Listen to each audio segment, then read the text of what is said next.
आज हिंदू को केवल केजरीवाल याद है, हिंदू को केवल राहुल गांधी याद है, मोदी और योगी याद है।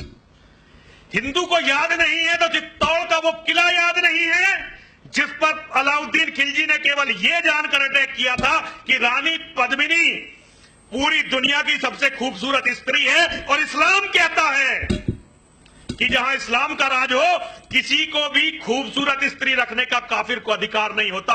ये इस्लाम कहता है, उनकी हदीसें कहती हैं। मैं चुनौती दे सकता हूं, जो कहता हूं नहीं कहती, आओ किताब लेकर बैठते हैं, उस पर बहस करते हैं।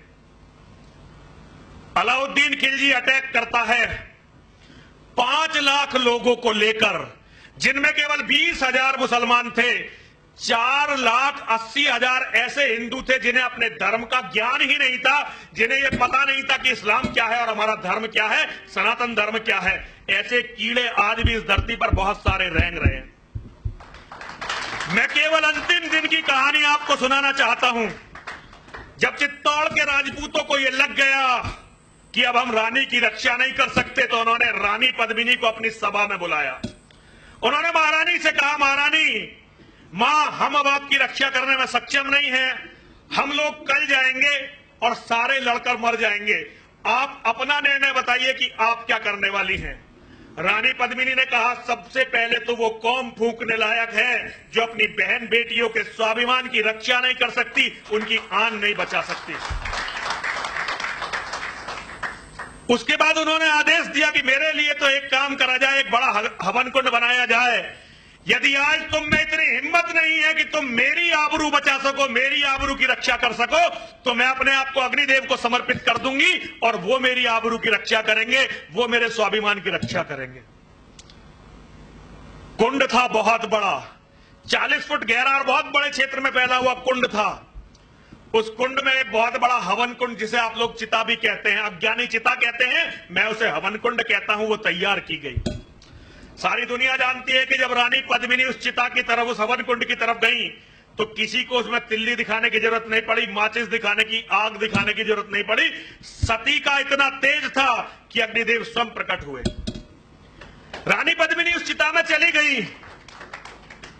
उनके जाने के बाद नंबर आया उन औरतों का जो बूढ़ी थी। सारी बूढ़ी औरतें उस चिता में चली गईं। बूढ़ी औरतों के बाद जवान औरतों का नंबर आया, जो विधवा हो चुकी थी वो उस चिता में चली गईं। विधवाओं के बाद नंबर आया सुहागन औरतों का। सारी सुहागन औरतें उस चिता में चली गईं। उसके बाद नंबर आया कुंवारी लड़कियों का, कोई 13 साल की, कोई 14 साल की, कोई 11 साल की।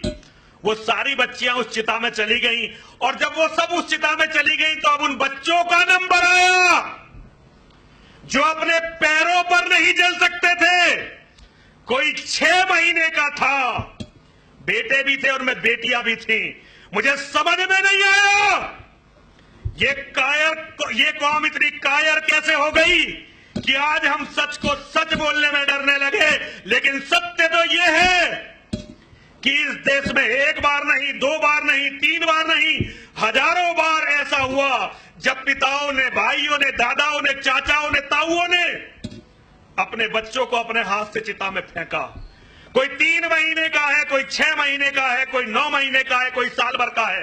वो चल नहीं सकते थे, अपनी मर्जी से चिता तक नहीं जा सकते थे।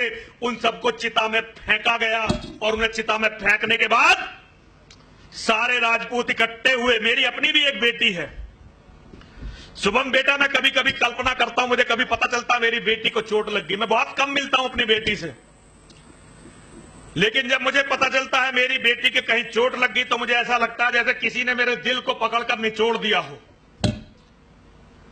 एक बार मेरी बेटी को जब बहुत छोटी सी थी, उसकी मां की गलती से एक माचिस की तिल्ली छू गई थी और मैंने उसकी मां को बहुत जोर से थप्पड़ मार दिया था। मैं उसके लिए क्षमा, मतलब मुझे अच्छा आज कहने में अच्छा नहीं लगता, लेकिन मुझे लगा कि मेरी बच्ची को आग छू कैसे सकती है। अगर हम अपनी बच्ची को आग छूने में इतने परेशान हैं, तो हम उन बच्चों को क्या भूल जाते हैं जिन्हें पिछले 800 साल तक केवल इसलिए चिताओं में जाना पड़ा कि इस देश में गुलामी थी, और गुलामी भी उन राक्षसों की थी जो अपने सिवा किसी को व्यक्ति मानते ही नहीं थे, आदमी मानते ही नहीं थे।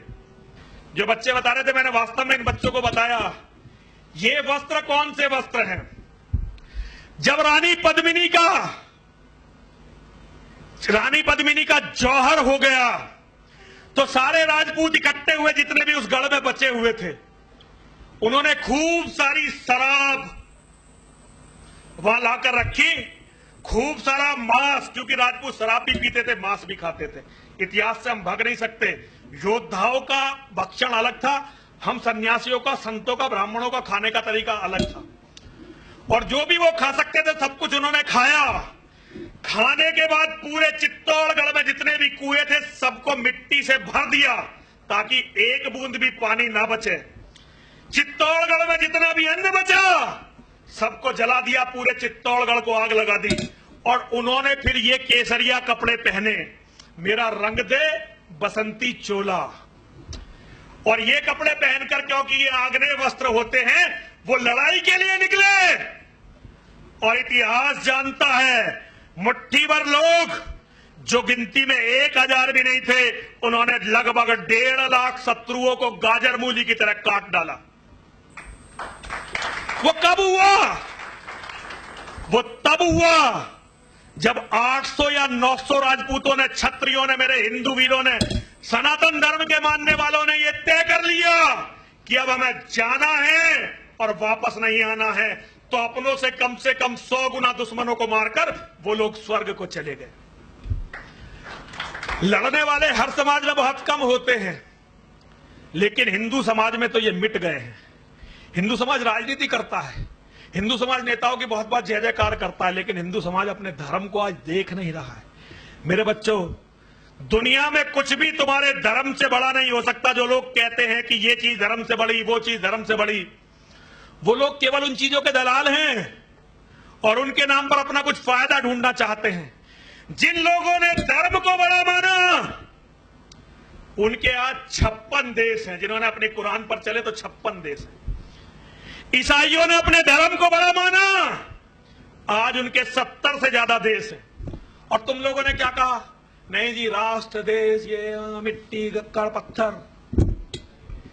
मिट्टी, कंकड़ और पत्थर से देश नहीं बनता। देश केवल धर्म से बनता है। देश केवल अपने भाईचारे से, अपनी संस्कृति से बनता है। क्योंकि धर्म आत्मा होती है और जिस मिट्टी में धर्म रहता है उसे उसका शरीर कहते हैं।